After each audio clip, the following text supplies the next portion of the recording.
Okay, everyone, hello. So I had a request from someone and they asked to show how we can add a submenu to the sliding menu that I did in React. So we're gonna do just that. So currently I have the same project.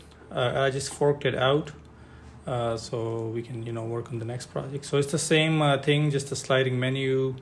We're gonna add a submenu in here. So what I'm gonna do is create a separate component for the submenu, and there's a good reason for it which I'll explain at the end, or I'll just show it at the end. So I'll do that. So we'll just start with a submenu component, and as we do, I'll bring in the React from React, and then what we're gonna do is we're just gonna create a function, and we're just gonna submenu. It's gonna take in some props.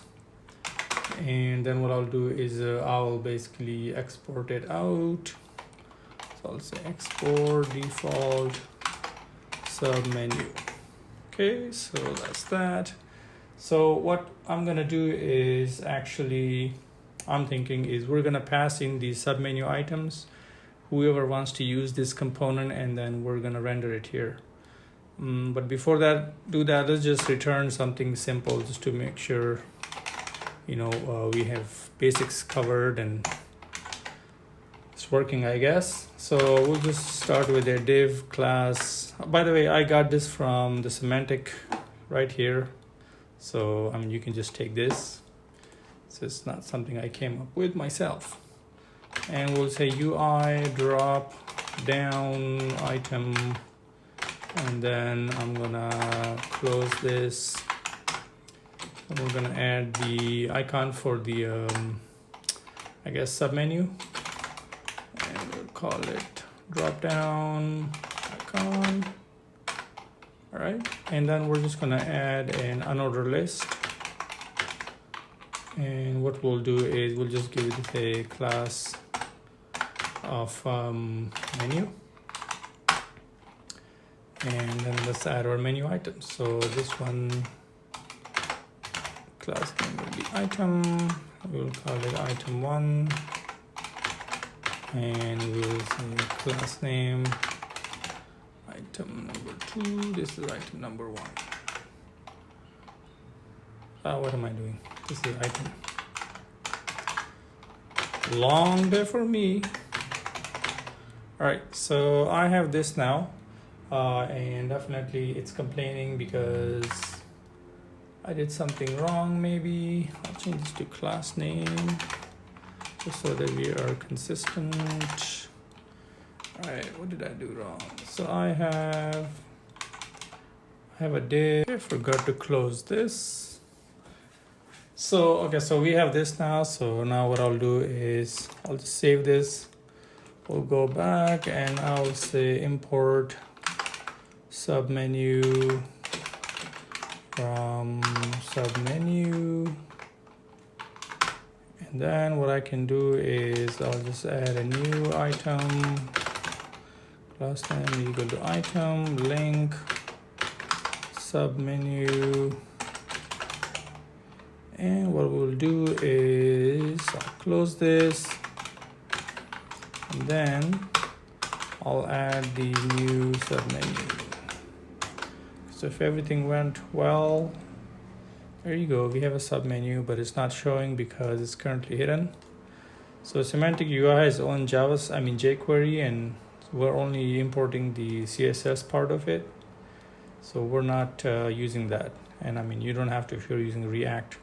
Anyway, so the idea is if you come over here on this menu, it's hidden by default, like so. So we need to somehow, well, not play with this, but add the right classes so that this works.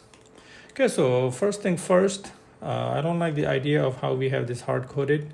So it'll be nice if we can pass this into the component. What I'll do is I'll just come over here and create a new const, and we will call it submenu 1. Let's just call it that in case we have to create more. And this will be just an array of submenu items. Okay, so we do that. And then what we will do is we will just have a property here. We'll say menu items is equal to sub menu one. Now we need to get access to that, so which is why we have the props. So I will say const I will say items is equal to props dot menu items. I think that's what I called it. Submenu. I call it submenu. I call it menu items. Yeah. All right. So I call it menu items, and then what I can do is now do map it. And the way we're going to do it is just use a JavaScript map function. So I'll say sub menu items is equal to items dot map. We're going to go over each item and give it an index. We'll be using this index shortly.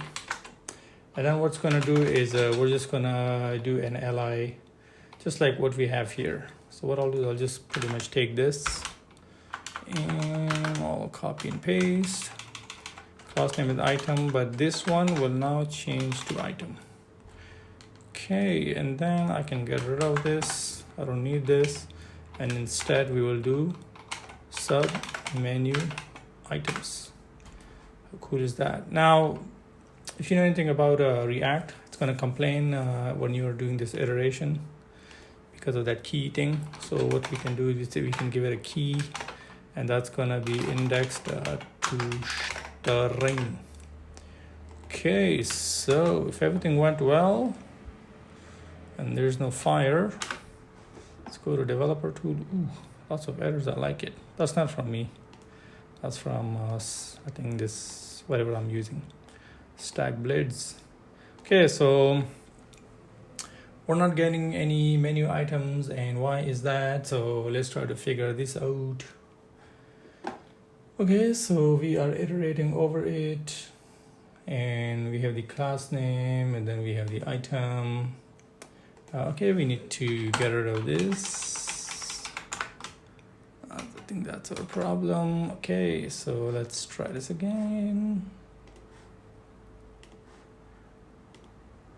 And what do you know? Okay, so now we're passing in the menu items. So I mean, if I come in here and change these to, I don't know, 4 and then 5. So these menu items could be coming from your server, and then you can change this on the fly, which is pretty awesome. So if I come in here and then I run in here and run downstairs, there you go, it's item 4 and 5. Okay, so that is pretty nice. Okay, so now the other thing that's left now is somehow when I click on this, I want to show the submenu, and when I click back, I want to like toggle it in a sense. And we have done this kind of before, but we'll do it again, right? What the heck? All right, so I need a couple of things. First thing I need is this class names. I love this thing because it's so amazing. And then what I also need is the use state hook. Okay, so we'll use these, and then we're just going to create a state for us. We'll just call it toggle, and then we'll set toggle. And initially it's going to be hidden. And we're just going to create a function here. We're going to call it function. We're just going to call it toggle submenu. And what you do is you just say set toggle and flip it back and forth like so. And then here I'm just going to add a click handler, which is going to call this submenu function. And then what's left here now is you need to get rid of these class thing. So I'll say class name is equal to classes, and then I'll just come here, I'll say const classes is equal to our classes, and then what we can do is the menu item, that's the one we need, but on top of that we want to add a couple, and the transition is 1, and this will be added based on this toggle property. I don't need to add this here, but I need to add this here. and the other one is the visible toggle. Okay, so I think that should be it. I come here, click it, wow, look at that. I am getting this nice menu. All right, so now the reason why I broke this into its own component is I'll show you now. Let's say I want to add a submenu on this one. So what I can do is just dupe this like that, and I'll just call it submenu 2, and I'm going to change this to 1. Let's change this to 2, and all I have to do is just come over here and then just say submenu menu. Yeah, sometimes I'm just like completely blind and I miss these things. So there you go. Now I have another menu. So if I come here, I have item 1 and then item 1. Well, I didn't name it, but here is your menu items. So the cool thing is you can have it open and slide it in and out, and it's still like that. But maybe you can just add, when you click on this, hide all the submenus. You can probably add a click handler. The other thing you might want to do is come over here, have a click handler, and when a menu item is a submenu item is clicked, you're going to call back into your sidebar and pass in whichever submenu item was clicked, and that way you know, in case you want to do any actions. Now the way I found is, if you are interested how I found these classes, I went into the Semantic UI, and then if you go to the top, they have a link to their GitHub. So then I went to their GitHub thing, and what I did is I searched for Dropdown. Okay, because I kind of figured that, see how they have this drop down? So I was like, they're probably just targeting this menu based on this drop down. Anyway, so I start searching for that, and then I think I ended up on a Dropdown.js class, but I'll just show it to you here. If I just come here, components, if you go into components, there is a Dropdown.js. Okay, and then in here you can search for drop. I think it was sub menu. That's what I searched for, right? So sub menu, and then what you do is it gets reference to all the children, and then what it's doing is just doing a transition of hide on it. So I was like, okay, I'm just gonna go search for this transition thing, whatever the hell that is. So I went in transition, find that in this repository, and then I just kept searching, and then I stumbled upon this transition.css, and then that's how I found that here. If you want to hide it, you just add these classes, and then if you want to show it, you add these classes. But in our case, we just need to just add the transition and visible, and you can show your menu. So I hope that was helpful, and whoever requested this, I hope it solves your problems.